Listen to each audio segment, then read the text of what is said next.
This will be my Enel deck profile from the European Championship Finals. I played 5 Sakazukis, 2 Katakuris, 2 mirror matches, 1 Purple Luffy, 1 Green Kid, and 1 Zoro. And I won 4 out of 5 games against Sakazuki. And the only reason I lost the 5th one is because, well, there's a simple thing that I'm gonna stop doing. It's Katakuri on their 7 cost. I'll go into depth on this, but first of all, let's take a look at the deck profile. So, first of all, we're running 3 Shuras to find all the necessary cards that we need, which would be Enel, which would be Amaru's, the best cards to have against Sakazuki. On top of that, we have 3 Shirahoshis to be able to heal ourselves with these 6 cards. If we get them from the trigger, we can Katakuri these cards, and Shirahoshi can fix your hand and give you a chance to get your high end.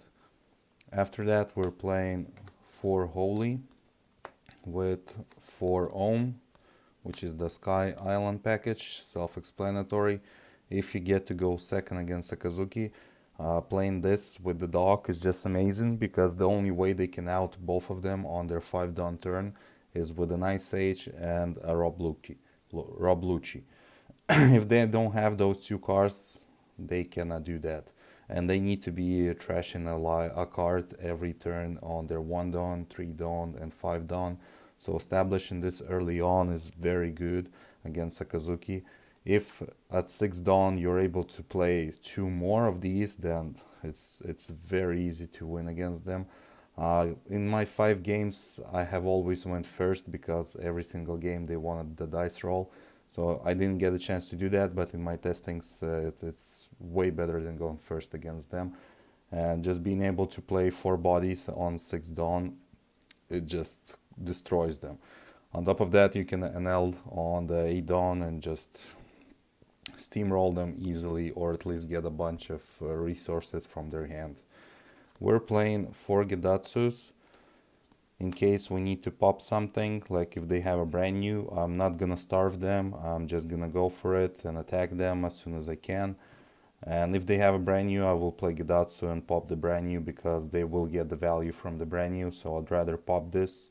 And it's a very good card against Zoro. There was a lot of Zoro decks in the tournament, so this thing helps a lot in the Zoro matchup. And for the cards that I would like to see from trigger and have on my board, would be 2 Crackers.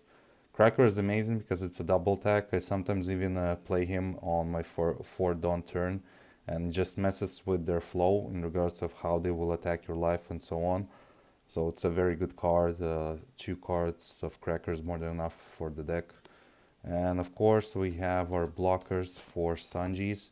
I'm not running any Brulees, simply because Brule can be easily removed in this meta.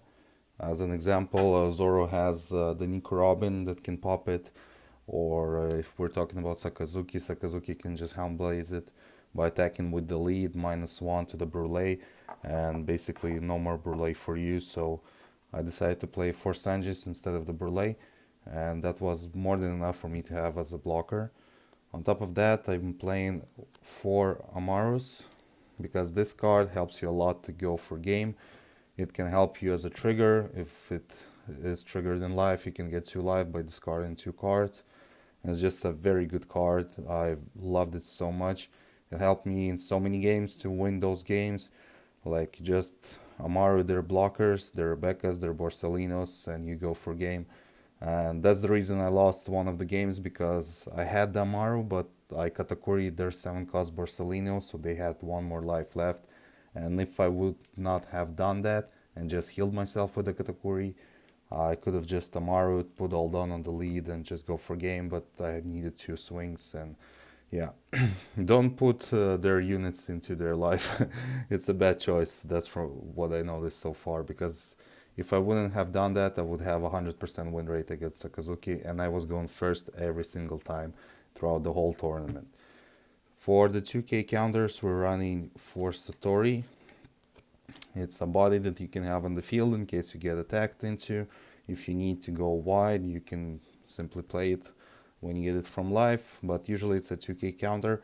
It's a 5 cost. It gets harder for Sakazuki to remove a 5 cost because they need to, like, it depends, of course, on what they play, but if they go the Rob Lucci, Humbles, it gets harder for them to remove a body that's a higher cost than a 4 cost, and usually we have 4 costs, which are 5k, and in this case, he's a 5 cost. That's the only upside by having him. But most of the time, if they're attacking you and you need a body, you just play him off life, and usually that's how we go with it. The best trigger in the deck is going to be Capone. We're playing 4 Capones in the deck. Not much you need to explain. Like, if they attack you and they have a big body that's above 6k, you just Capone that body and that's it. You save cards in regards of attacks. You can even Capone the Sakazuki leader so he doesn't attack in -1. He doesn't get the -1 if you Capone the lead, and basically his math can go wrong and you can do a lot of stuff with that. And since I want to run at least 10 2k counters, I play 2 Konis. Konis is also good because you can hard play Konis and just Katakuri your Konis into your own life and have a life. So it's a good counter for the deck. Now we're going to the high end. We have a total of 12 cards in the high end. And this would be, of course, 4 Yamatos, which is arguably the best card in the deck. Not only does it heal, it can pop a card on the board. So I had situations where I was popping 7 costs and 8 costs because they were not attacking me and hard defending. So it's possible to do like a lot with this card. Definitely a staple at 4. I'm also running 4 Katakuris. And I had times where 4 was like, I didn't even want to play the card because, like I said, if I put the 7 cost Borsellini into their life, it gets harder to KO them. So most of the time I did not play this to remove a 7 cost. I was just ignoring the 7 cost and was doing the same thing as I was doing, just going for life. And the one time I did that, basically I lost that one single game against the Sakazuki. In other games, sometimes it's good, like against Zoro, he played the Rush Luffy, and I just Katakuried his Rush Luffy because he did not attack with the Rush Luffy. I did a smart way of defending so that even if he would go with and attack me with the Rush Luffy, I would just like heal and stay at the same amount of cards.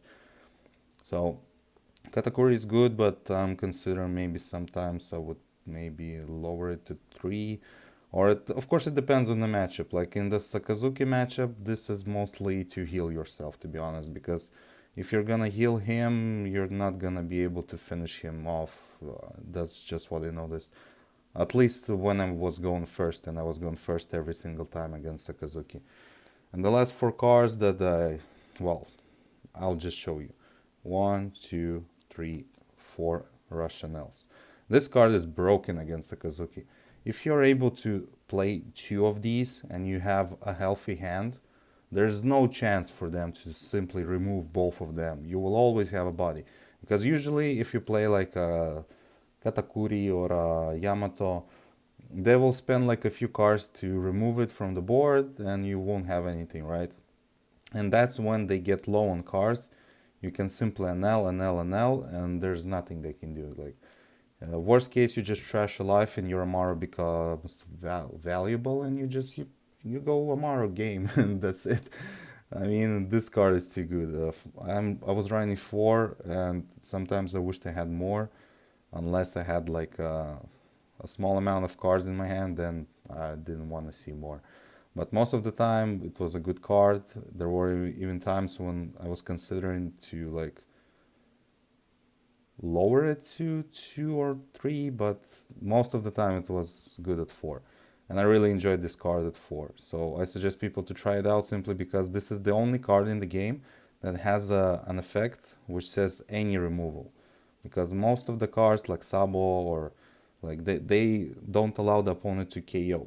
And this card says any removal. There is no single card in the whole game that can do that. And for you to lose a life, that's not a problem. Usually they won't attack you and they will keep you at 2 life or whatever, or even at 3 or 4, and losing a life is not a problem for you. Because they will try to attack it, trying to force you to use the effect so they could remove it afterwards. You just defend with cards in your hand and they cannot remove it anymore. It's as simple as that when you're playing against Sakazuki. So I went 8-4 with the deck. Like I said, don't play Katakuri under 7 costs, and you should be able to win most of the time against Sakazuki, even if you're going first. Against Katakuri, it was a bit interesting because if they don't see the 10 cost, you just simply win. If they see the 10 cost, well, it depends, like on the triggers, of course. Be smart, don't attack their life if you don't have to. Against Enel, against Enel I played a mirror match, I went second, and on 8 Dawn I won the game. It was a very fast game. The Om Holy combo, like into Om Holy and then Enel again, and just attack with everything I have from the first turn. I got the chance to attack with Enel, and it's just an easy win. Against Purple Luffy I played, he basically high rolled me. He played Magellan on his 4 Dawn by getting a life and ramping to 5, so Magellan. And then he played the Kid blocker, then he played the Queen, and then he played the Kaido Rush unit, and just like it was impossible to win that game. The Green Kid I played against, basically I played I hard play a Cracker on my 4 Dawn play, and this Cracker won me the whole game against the Green Kid. I mean, it was that easy. And Zoro was not a problem for this deck, like at all. It was really easy to win against Zoro with this deck. Especially if you know how Zoro works, and Zoro used to be my first deck, so I can see what he's thinking, doing, and if you can predict his plays based on the Dawn that he's using and how he's separating the Dawn, you can basically predict and easily win against the Zoro player. Let me know if you would run a list like this, and what would you change in the list?